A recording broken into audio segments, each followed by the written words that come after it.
جو لوگ دنیا کے عام لوگ ہوتے ہیں وہ جہاں چاہتے ہیں جاتے ہیں، جہاں چاہتے ہیں پھرتے ہیں، جو چاہتے ہیں کھاتے ہیں، لیکن جو وی آئی پی طبقہ ہوتا ہے وہ ہر جگہ نہیں جاتا، بلکہ اکثر آپ ان کو دیکھیں گے کہ وہ عام پبلک کی طرح آپ کو گھومتے پھرتے نظر نہیں آئیں گے۔ جن کی عزت زیادہ ہوگی، جن کی دولت زیادہ ہوگی، جن کا منصب بڑا ہوگا، وہ آپ کو گلی کوچوں میں پھرتے نظر نہیں آئیں گے، وہ آپ کو ہر گاڑی پر لاری پر کھاتے پیتے نظر نہیں آئیں گے، وہ ہر ایک کے ساتھ اٹھتے بیٹھتے نظر نہیں آئیں گے۔ یہ بات اگر میں صحیح کہہ رہا ہوں اور آپ میری تائید کر رہے ہیں تو میں آپ سے پوچھنا چاہتا ہوں، دنیا کا کون سا وی آئی پی ہے جو رسول اللہ کے غلام کے مقابلے میں اللہ اکبر اپنے آپ کو بہتر تصور کرتا ہے یا برابر تصور کرتا ہے؟ میرے آقا علیہ الصلوۃ والتسلیم کے دیوانوں، ہم تو سکندر کو بھی چیلنج کرتے ہیں۔ اگر سکندر ہمارے دور میں ہوتا تو ہم اس کو پکڑ کر کہتے کہ لوگ تیرے مقدر پہ ناش کرتے ہیں، ارے تو ہمارے مقدر پہ رشک کر۔ اس کی وجہ یہ ہے کہ سکندر کی قسمت یہ ہے کہ اس کو آدھی دنیا کی حکومت دی گئی ہے، یہ سکندر کی قسمت ہے، لیکن جب وہ دنیا سے جاتا ہے تو کفن میں ہاتھ خالی لے کر جاتا ہے۔ یہ سکندر کی قسمت ہے، اس کو آدھی سے زیادہ دنیا دی گئی اور جنازے میں ہاتھ خالی لے گیا، لیکن یہ ہماری قسمت ہے، ہمیں آمینہ کا لال عطا کر دیا گیا، اللہ کا محبوب عطا کر دیا گیا، اور ہم جنازے میں انشاءاللہ خالی ہاتھ نہیں جائیں گے۔ ہم جب جائیں گے تو آمینہ کے لال کا دامن ہاتھوں میں لے کر کے جائیں گے۔ توجہ تو کرو، توجہ تو کرو، کجا آتی حکومت اور کجا کائنات کا بادشاہ، مالک کل، خالق کل نے آپ کو مالک کل بنا دیا، دونوں جہاں ہے آپ کے قبضہ و اختیار میں۔ ہمارے جیسا کوئی خوش نصیب ہو سکتا ہے؟ اور جب جنازے میں ہاتھ لے کر، ہاتھ میں دامن مصطفیٰ لے کر جائیں گے تو پھر میرے امام کہتے ہیں خاک ہو کر عشق میں آرام سے سونا ملا، جان کی اکسیر ہے الفت رسول اللہ۔ حضور کی نسبت بڑی چیز ہے، اگر اللہ ان کے دروازے کا کتا بھی بنا دیتا تو بھی مقدر کی معراج تھے۔ پھر کے گلی گلی تباہ، ٹھوکریں سب کی کھائیں کیوں، دل کو جو عقل دے خدا تیری گلی سے جائیں کیوں۔ عاشق تو یہاں تک کہتے ہیں، علامہ عبد الرحمن جامی کہا کرتے تھے کہ کاش حضور کی گلی کے کسی کتے کا نام جامی ہوتا، اسی بہانے میرا نام حضور کی زبان پر آ جاتا۔ یہ عاشقوں کی طبیعت ہے۔ لیکن بات صرف اتنا عرض کرنا چاہتا ہوں، کوئی کتنا بھی بڑا وی آئی پی ہو حضور کے غلام کے برابر ہو سکتا ہے؟ نہیں ہو سکتا۔ میرے امام کہتے ہیں کیوں تاجدارو، اگر اندور والے یہاں موجود ہے عشاق تو ان کی توجہ چاہتا ہوں، اور قرب و جوار سے آنے والے ذرا توجہ تو کرے، کیا بات کہتے ہیں؟ کہتے ہیں کیوں تاجدارو، اندور شاعری کی زمین ہے اور اس زمین کا پوری دنیا میں نام ہے۔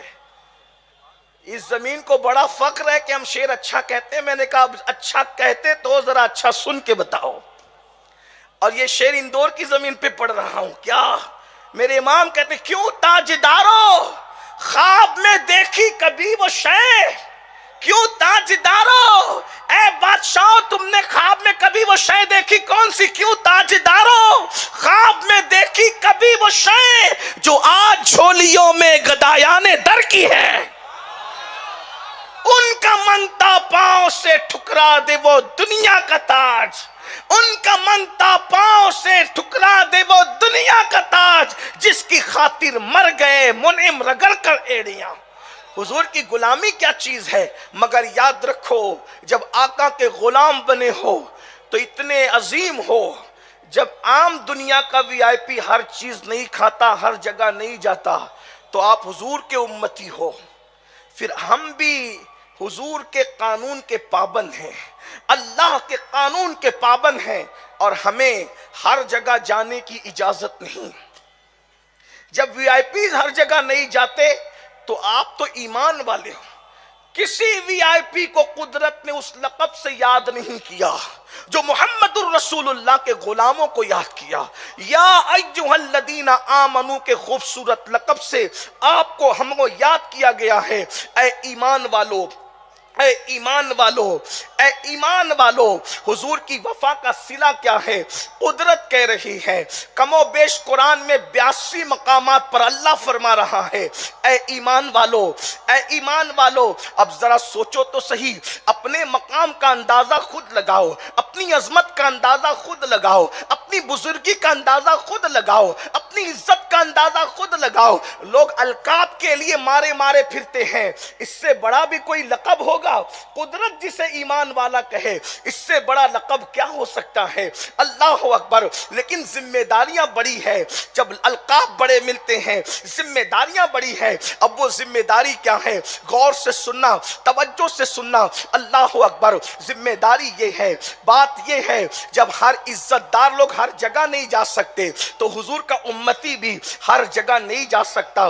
ہمیں گناہوں کے اڈوں پہ جانے کی اجازت نہیں ہے، ہمیں تہمت کے اڈوں پہ جانے کی اجازت نہیں ہے، ہمیں برائیوں کے اڈوں پر جانے کی اجازت نہیں ہے، اپنی مرضی کا کھانا کھانے کی اجازت نہیں ہے، اپنی مرضی کے مطابق سونے کی اجازت نہیں ہے، اپنی مرضی کے مطابق پینے کی اجازت نہیں ہے۔ جو مصطفیٰ جان رحمت نے اللہ رب العزت کے حکم سے ہم پہ حلال کیا ہے، جس کی اجازت دی ہے، وہی کھانا ہوگا، وہی پینا ہوگا، اسی کے مطابق سونا ہوگا۔ اللہ اکبر۔ مگر افسوس کی بات یہ ہے، حضور کے امتی کہلا کر، مصطفیٰ جان رحمت کے امتی کہلا کر، مصطفیٰ جان رحمت سے عشق کا دعویٰ کر کے جہاں جی میں آتا ہے جاتے ہیں، جو جی میں آتا ہے کرتے ہیں، جو جی میں آتا ہے کھاتے ہیں۔ آؤ ان شیطانی کام سے نکلو۔ اگر حضور اکرم صلی اللہ علیہ وآلہ وسلم کی وفا دلوں کے اندر موجود ہے، عشق مصطفیٰ کی شمع اگر دلوں میں جل رہی ہے، تو آؤ شیطانی کام سے نکلو۔ شیطانی کام کیا ہے؟ قرآن سورۃ المائدہ میں کہتا ہے، یا ایھا الذین آمنوا انما الخمر والمیسر والانصاب والازلام رجس من عمل الشیطان فاجتنبوہ لعلکم تفلحون۔ اے ایمان والو، دیکھو پھر ایمان والوں کا خطاب دیا گیا، اے ایمان والو شراب سے بچو، جوے سے بچو، اور اس کے بعد جو ہے وہ فال سے بچو جو ناجائز طور پر ہے، پاسے سے بچو، وہ اللہ ارشاد فرماتا ہے، وہ اور بت پرستی سے بچو۔ کیوں؟ رجس من عمل الشیطان، کہ یہ شیطانی کام ہے، یہ ناپاک ہے۔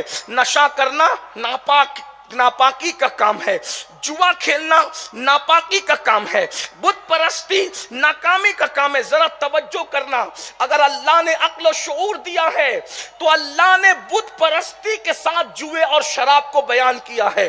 اللہ نے ایک ساتھ اس کو بیان کیا، جوے اور شراب کو بت پرستی کے ساتھ بیان فرمایا، اور فرمایا رجس من عمل الشیطان۔ یہ انسانی کام نہیں ہے، انسان یہ کام نہیں کرتا۔ کون کرتا؟ یہ شیطانی کام ہے، یہ شیطان لوگوں کا کام ہے۔